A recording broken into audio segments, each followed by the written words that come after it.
What if the smallest actions could change the world? In the kingdom of Eldoria, where the air was thick with apathy, there lived a young gardener named Elara. The land was weary, its people stuck in an endless cycle of routine, unable to break free from the grip of their habits. The king, once a mighty ruler, had grown indifferent, his cruel habits slowly poisoning the kingdom. And among the people, hope seemed a distant memory, but Elara was different. Elara's mother, however, had instilled in her a powerful belief. Small actions, like seeds, grow into something great. This lesson was more than words. It was woven into every flower she planted, every tree she nurtured. Alongside her younger brother Theo, Elara tended to their family garden, a sanctuary of color in an otherwise grey world. Together, they believed in the power of tiny efforts to spark change. When a devastating sickness swept through the land, Theo fell ill. Elara did everything she could, but nothing was enough. The day he passed away, the light in her heart dimmed. The garden, once a place of hope, became a reminder of her failure. If small actions truly mattered, why hadn't her care saved him? For months, grief consumed her. The garden withered, and so did her belief in change. She no longer planted, no longer nurtured. She had lost her identity as a gardener, and with it, her purpose. One evening, wandering through the silent woods, Elara encountered an old woman sitting upon a moss-covered stone. "You have lost faith in the very thing that could save you," the woman said, pulling out a glowing seed. "This is the seed of small wonders. Plant it with your heart's truest intent and tend to it every day. But beware, growth does not always lead where you expect." Elara hesitated. What was the point? Still, something deep inside urged her forward. She took the seed and planted it in Theo's favorite spot in the garden, though her hands trembled with doubt. The next day, Elara almost didn't water the seed. Why bother, she thought. But then, remembering her mother's words, she did. Each day, she repeated the ritual, though skepticism clung to her like a shadow. At first, nothing happened.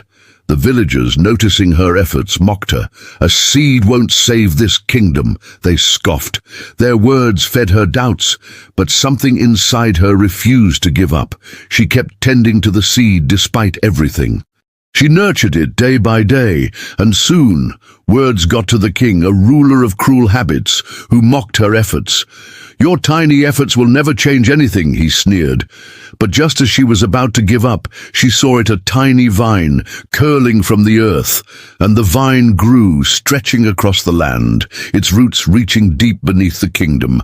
But instead, the vine did not bring beauty. It drained life from the soil, turning the lands barren. The people of Eldoria, who once doubted her, confirmed their fear, now turned on her. "You have doomed us," they cried. The king, seeing an opportunity, declared that Elara's vine was a curse. He convinced the people that she had brought ruin upon them and ordered her exile. Elara, her heart was too broken to continue, left the kingdom. She wandered into the wilderness, never to return. Years after the exile of Elara was a young orphan named Renn. Renn had never known a world of beauty, only the remnants of a kingdom swallowed by despair. He had heard stories of the girl who once tried to save the land, the foolish gardener who planted a cursed seed. People spoke of her failure as a warning.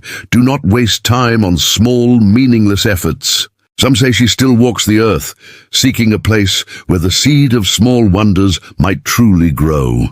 Renn always felt there was more to Elara's stories. He had his doubts and lots of questions, but he kept them to himself. He spent most of his childhood observing how the smallest creatures built their lives. Ants carrying crumbs, birds weaving nests from single twigs. He believed that change did not happen all at once, but in tiny, unseen steps. One day, while exploring the ruins, Renn stumbled upon something faintly glowing in the dust single seed. He knelt, brushing the dirt away, and held it in his palm. Unlike Elara, Renn did not plant the seed expecting instant magic. He knew better. He had studied his people. There was a need to build a system to nurture it, not just for the seed, but for the kingdom itself. The people had forgotten what hope looked like. Their world was filled with ruins, and no one believed in growth anymore. He created visible reminders of progress. He planted the first saplings in the town square, where everyone could see them.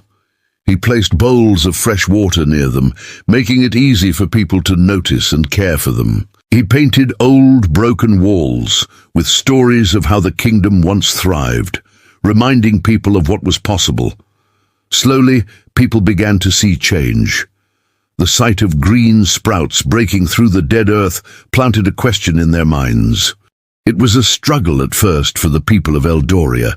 They had no motivation to change. They had spent years believing their actions didn't matter. Renn knew he needed to the growth desirable and be rewarded. He didn't just plant trees, he planted fruit-bearing ones, promising food for anyone who helped nurture them. He didn't force people to work. He told stories of how their small efforts would rebuild the kingdom, creating a shared vision. He made it a community effort, so no one had to work alone. People naturally wanted to join in when they saw others taking part. The moment working together became appealing, the kingdom's habits started shifting. The people thought change would seem overwhelming, that rebuilding the kingdom required too much effort all at once. With Renn, focus on small, simple actions that anyone could do. Instead of telling people to restore the kingdom, he asked them to plant just one seed in their backyard. Instead of demanding that they build new homes overnight, he encouraged them to repair just one broken step at a time.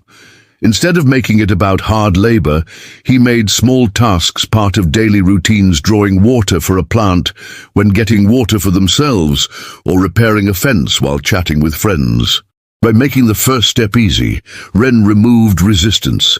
People began building habits without realizing it. The people wanted to see results quickly to stay motivated. Renn created a system that ensured every action had an immediate reward. When a person planted a tree, they got the first fruit once it grew.